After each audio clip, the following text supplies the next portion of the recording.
ویسے تو خیر پاکستان کو 1971 کی جنگ پاکستان نے خود ہرائی تھی، لیکن بہرحال جس انڈین آرمی نے برائے نام پاکستان کو یہ جنگ ہرائی تھی اس کے سربراہ مانک شاہ صاحب تھے، جو 1973 میں ریٹائر ہو گئے تھے ایز فیلڈ مارشل. ظاہر ہے انہوں نے بھی پاکستان کو جنگ ہرائی تھی نا، چنانچہ وہ بھی فیلڈ مارشل ہو گئے. فیکٹ تو یہ ہے کہ یہ جنگ پاکستان نے پاکستان کو خود ہرائی تھی. ہم نے اپنے لوگوں کو تقسیم کر دیا تھا، اپنے لوگوں پہ گولیاں برسائی تھیں، جس کی وجہ سے انہوں نے دل برداشتہ ہو کر علم بغاوت بلند کر دیا تھا. لیکن بہرحال انڈین آرمی نے ان کو سپورٹ کیا تھا، چنانچہ انڈین آرمی کے سربراہ مانک شاہ صاحب کو فیلڈ مارشل کا رینک دے دیا گیا، اور وہ 1973 میں ریٹائر ہو گئے، گھر چلے گئے. کسی قسم کی کوئی سرکاری ذمہ داری ان کے پاس نہیں تھی، تاہم وہ وردی پہن کر، تمغے لگا کر، چھڑی لہراتے ہوئے، ٹوپی شوپی پہن کے 2003 تک، یعنی تقریباً 30 سال بعد تک 1973 کے، وہ گھومتے رہے سرکاری اعزازات کے ساتھ.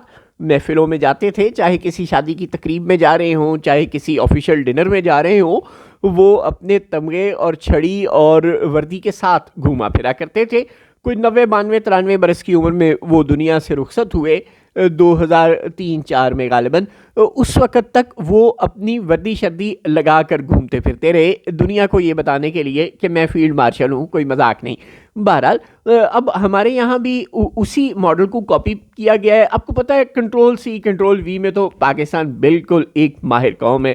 اب سنتے ہیں کہ 2027 میں مبینہ طور پر ایلیجڈلی جب فیلڈ مارشل صاحب ریٹائر ہو جائیں گے، ویسے تو ہماری دعا ہے کہ ان کا سایہ پاکستان پر تادیر سلامت رہے اور وہ تا حیات فیلڈ مارشل رہیں اور باقاعدہ فوج کی کمان کرتے رہیں، بلکہ پورے پاکستان کی کمان کرتے رہیں. لیکن بہرحال سرکاری کاغذوں میں ریٹائرمنٹ کی عمر جو کہ اب 2025 کی بجائے 2027 ہو چکی ہے، سنتے ہیں کہ 2027 کے بعد بھی وہ تا حیات مانک شاہ کے نقش قدم پر چلتے ہوئے وردی پہنا کریں گے، تمغے لہرایا کریں گے، چھڑی ہاتھ میں رکھا کریں گے اور گھوما پھرا کریں گے. یعنی انہیں ایک طرح سے امیونٹی، یعنی کہ استثناء حاصل ہوگا.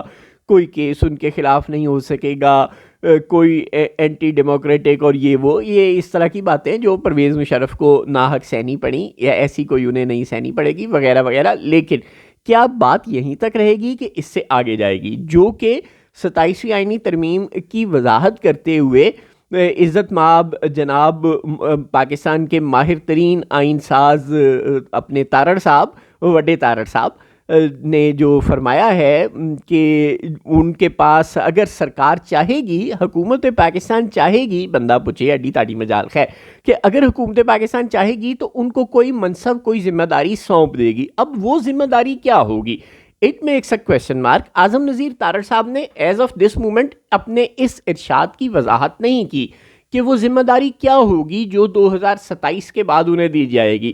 مطلب کیا انہیں chairman joint chiefs of staff committee تو نہیں نہ لگایا جائے گا؟ کیا لگایا جائے گا؟ پھر اپنا چیف الیکشن کمشنر لگا دیا جائے گا، چیف جسٹس آف پاکستان لگا دیا جائے گا، نیشنل سیکیورٹی ایڈوائزر لگا دیا جائے گا، یا صدر پاکستان بھرتی کر دیا جائے گا؟ کیا جائے گا؟ اس بات کی وضاحت نہیں کی اعظم نذیر تارڑ صاحب نے، لیکن ایک لکونہ چھوڑ دیا ہے، اور یوں لگتا ہے کہ انٹینشنلی چھوڑا ہے تاکہ 28ویں ترمیم یہ کہہ کر کی جا سکے کہ وہ جی ایک مسئلہ رہ گیا تھا، اس کو کسی طرح انکارپوریٹ تو کرنا ہے نا. اور یہ کیا جائے گا 2026-27 میں، جب یہ والا وقت قریب آ جائے گا تو اس وقت یہ اعلان کر دیا جائے گا کہ چلو اب چونکہ ایک مسئلہ رہ گیا تھا 27ویں ترمیم میں، لہٰذا ملک و قوم کے وسیع تر مفاد میں اب ہم 28ویں ترمیم لا رہے ہیں.